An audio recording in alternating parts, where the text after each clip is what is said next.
आपल्याला माहिती आहे की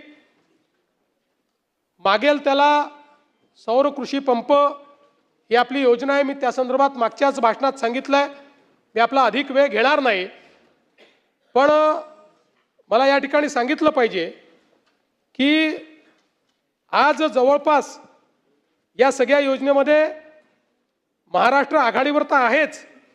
जवळपास आपण 60% जास्त हे पंप त्या ठिकाणी लावले आहेत आणि हा रेकॉर्ड आपण केला आहे।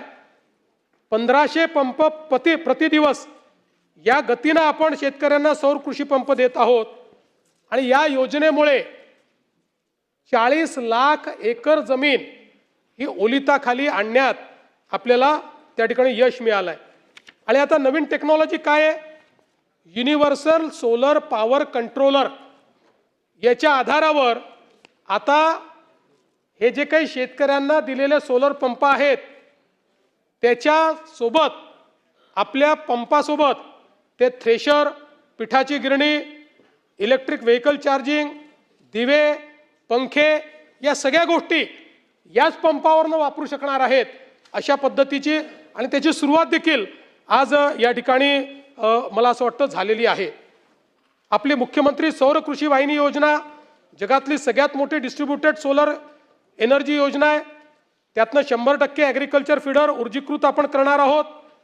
27 जिल्ह्यांमध्ये 3881 विद्युत उपकेंद्रांसाठी म्हणजे सबस्टेशनसाठी सौर प्रकल्प आपण हातामध्ये घेतले आहेत आणि जवळपास मी सांगितलं 4000 मेगावॅटचे पूर्ण झालेले आहेत आणि त्यासोबत जवळपास आता 10,25,000 शेतकरी यातनं ऑलरेडी लाभान्वित झालेले आहेत।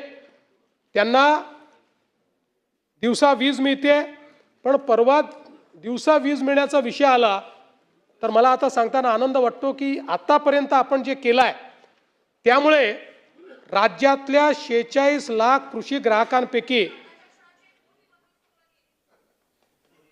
कोण माझ्यासोबत एकदम ठीक आहे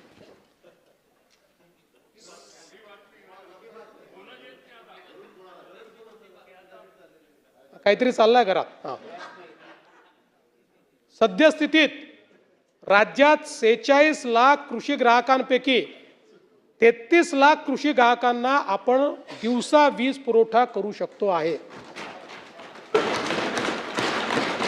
त्यामुळे आता फार थोडी गॅप राहिली आहे, या वर्षाच्या शेवटीपर्यंत ती गॅप देखील आपण भरून काढू। आता या योजनेमुळे शेतकऱ्याला तर दिवसा वीज मिळते, पण वीज खरेदी खर्चामध्ये 10,000 कोटी रुपयाची बचत ही महावितरणची होते। AT&C लॉसेस कमी होत आहेत, शासनाची 5,500 कोटी रुपयाची सबसिडी वाचते आहे आणि सगळ्यात महत्त्वाचं कार्बन उत्सर्जनामध्ये 25% कपात ही या योजनेमुळे आपण त्या ठिकाणी करतो। आपल्याला माहिती आहे की आपल्या मोफत जी काही बळीराजा योजना आहे त्याच्यामध्ये देखील आपण शेतकऱ्यांना काय अनुदान दिलं मी अर्थसंकल्पात सांगितलेलं आहे, त्यामुळे त्यापेक्षा अधिक मी सांगणार नाही। प्रधानमंत्री सूर्यघर मुफ्त बिजली योजना यातही महाराष्ट्र आता देशात पहिल्या क्रमांकावर आला आहे। सर्वात जास्त रूफटॉप सोलर हे देशामध्ये आता आपण त्या ठिकाणी लावलेले आहेत आणि मला असं वाटतं की या माध्यमातनं जे लोकांना गरीब आहेत, मध्यमवर्गीय आहेत, यांना मोफत वीज हे स्वप्न या माध्यमातून आपण पूर्ण करण्याचं काम या ठिकाणी करतो।